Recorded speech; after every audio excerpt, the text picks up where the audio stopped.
لیتے ہیں، ارشاد فرما دیجئے کہ حیا کی جو اہمیت ہے نا ڈاکٹر صاحبہ اور اس کی فضیلت قرآن اور حدیث دونوں کی روشنی میں ارشاد فرمائیے گا۔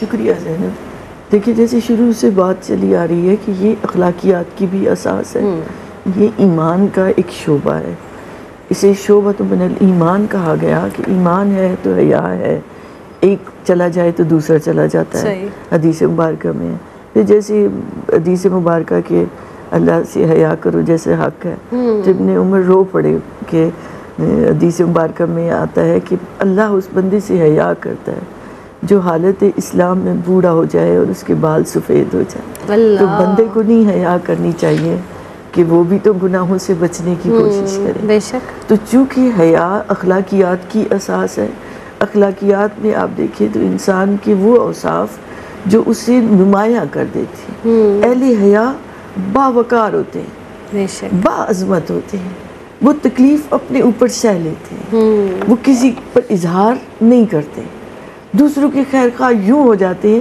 کہ اپنی جان کو سہنا بھی پڑے تو وہ سہ جاتے ہیں۔ وہ جو اللہ نے خصوصیت بیان کی نا کہ وہ یؤثرون علی انفسہم ولو کان بہم خصاصہ، اِثار کرتے ہیں اللہ اکبر، اگرچہ کہ انہیں خود بھی حاجت ہوتی ہے۔ تو کس چیز نے انہیں اظہار پر آمادہ کیا؟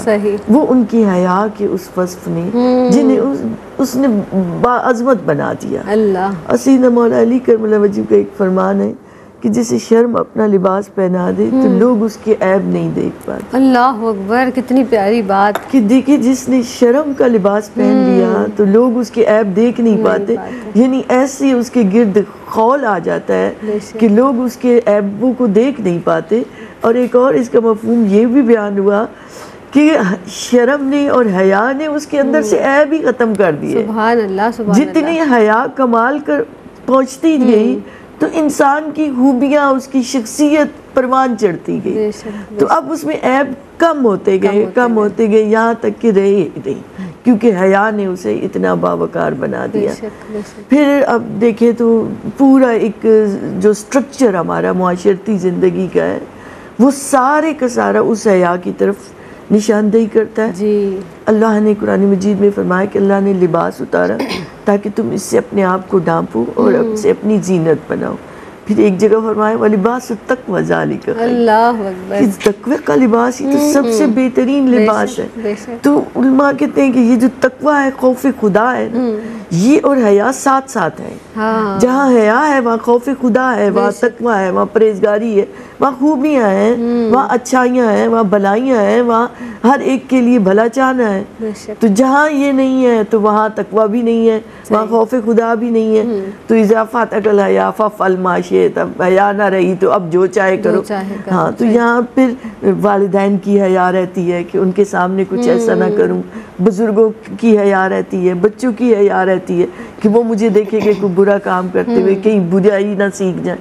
اب انسان کا ہر عمل معاشرتی زندگی کا بہترین ہوتا چلا جاتا ہے کیونکہ اس کے اندر حیا کا وصف آ گیا، اور اب وہ کوشش کر رہا ہے کہ وہ خلوت ہے یا جلوت ہے، اکیلا تنہائی میں ہے یا مجلس میں ہے، اس کے لیے ایک برابر ہے، کیونکہ وہ اپنی تنہائی کو بھی اللہ کی عبادت سے، بندگی سے سجا کے سنوار کے رکھتا ہے کہ وہ حیا والا ہے، تو باعظمت ہے، تو اس کی ہر جہت سے دیکھیں کیونکہ اس نے اپنی شخصیت کے ہر گوشے کا تعلق اللہ سے، شریعت سے، اللہ کے حبیب سے جوڑ لیا ہے۔ تو جب شخصیت کا ہر گوشے کا تعلق ادھر سے ہو جاتا ہے تو پھر اور اس کو فیض ملتا ہے، رحمانیت کا فیض، رحیمیت کا فیض، اس کی ربوبیت کا فیض، الوہیت کا فیض۔ یہ جو سورہ فاتحہ میں پہلے 5 نام ہی اللہ کے آ جاتے ہیں، ان ساروں کا فیض اسے یوں عطا ہوتا ہے کہ وہ بندہ عام نہیں رہتا، وہ پھر خاص ہو جاتا ہے۔ تو ایک حیا نے ایک انسان کو بدل کے رکھ دیا، اور اس کی اہمیت یوں بھی ہے کہ معاشرے میں ایک فرد بھی اگر آپ دیکھیں تو وہ جیسے خوشبو کی شیشی کھل جائے تو خوشبو سے معطر ہو جائیں گے، تو ایک فرد بھی باحیا ہوگا تو اس کے ارد گرد رہنے والے ضرور اس سے فائدہ بھی اٹھائیں گے، ان پر اثرات بھی پڑیں گے، ایک سے چراغ جلتا چلا جاتا ہے اور معاشرے پورے میں اس کی خوشبو پھیلتی چلی جاتی ہے۔ پھر جو معاشرے کا میں کہہ رہی تھی بس اختصار سے دیکھیں، پورا نظام بتایا کہ اجازت لو سلام کرو 3 مرتبہ، اس کے بغیر داخل نہیں ہونا، اور اگر سلام کا جواب ملے اور اجازت ملے تو جو، ورنہ برا نہیں منانا۔ سختی سے تاکید ہے کہ برا نہیں منانا، واپس پلٹ جاؤ۔ پھر فرمایا گیا کہ جھانکو بھی نہیں کسی کے، تجسس سے، اس جاسوسی سے منع کیا گیا، اور ایسے میں کوئی اس کی آنکھ پھوڑ دے تو بھئی جائز ہے کہ وہ اس کی آنکھ، اس کو اجازت ہے گھر والوں کو۔